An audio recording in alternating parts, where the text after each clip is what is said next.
We are going to begin our Piet Mondrian abstract paintings today. We're going to start with just 2 of the 3 primary colors. Let's get started. Hello, my talented artists.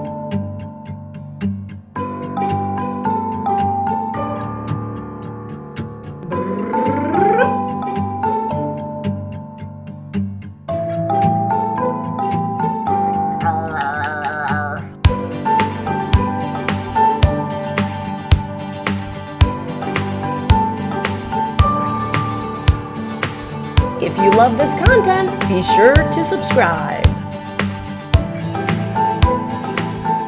Piet Mondrian was an artist who was born in 1872 in the Netherlands. He became famous because he moved from figurative art or representational art, like this painting of a person or a tree that he did here, to abstraction. So he believed that art should be above reality.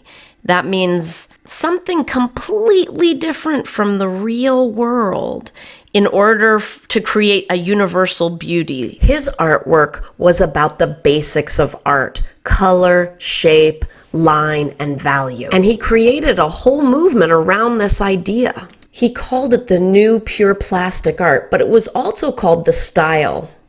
And he believed it was necessary to limit his palette.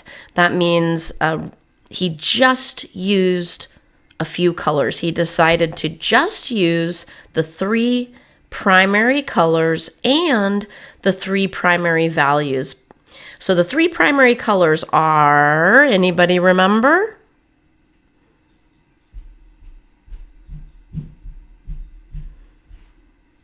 Yes, red, blue, and yellow. And the 3 primary values are black, white, and gray. In addition, Mondrian only wanted his lines to go 2 directions. Horizontal, side to side. Hey, stop that. That's diagonal. Much better. Thank you. And vertical, which goes up and down. We are going to start with just 2 of the primary colors. We are just going to start with blue and red.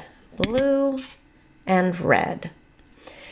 We are actually, the very first color I want you to do, we're just going to use this pure red, and we are going to decide which rectangles and squares we want to be red. When you are painting with a mask, actually I'm not talking about those kind of masks, but knowing about those kind of masks will help you understand what masking is in art. So a mask covers something up. We have this tape that's masking off part of the paper, covering it up. We want to use the big gloppy first blob in the middle. And then we are going to spread and thin the paint to the edge. And this reduces the chance of the paint squishing up under the tape.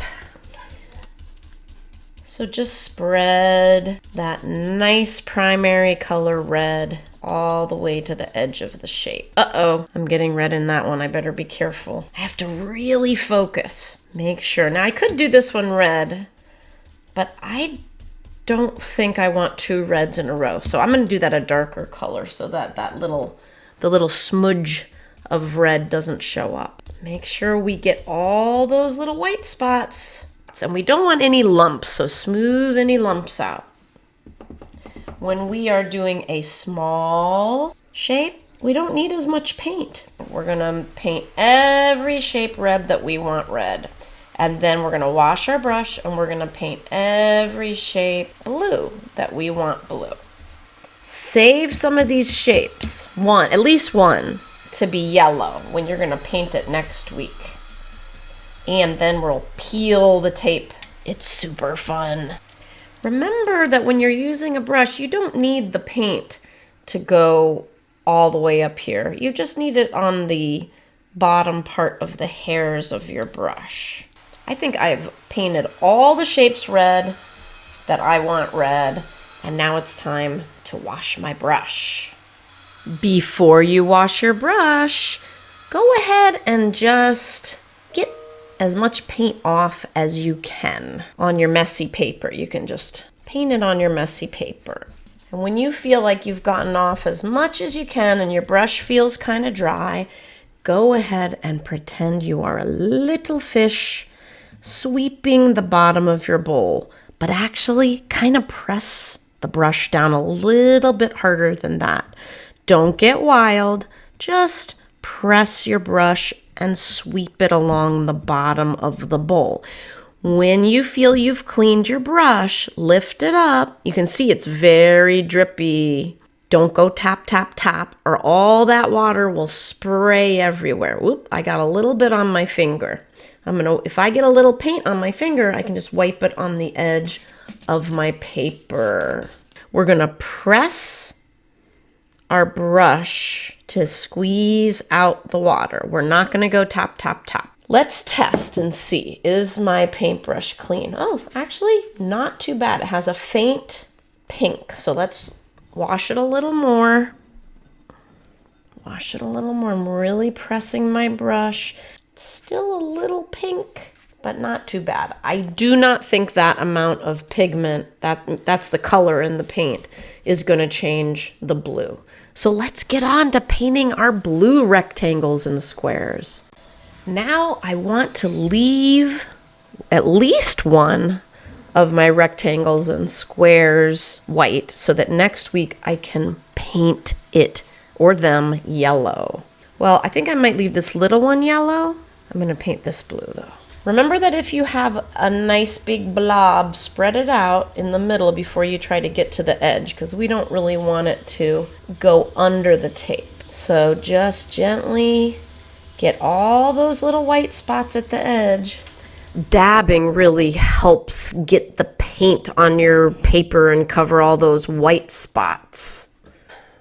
Not that kind of dabbing. Ways.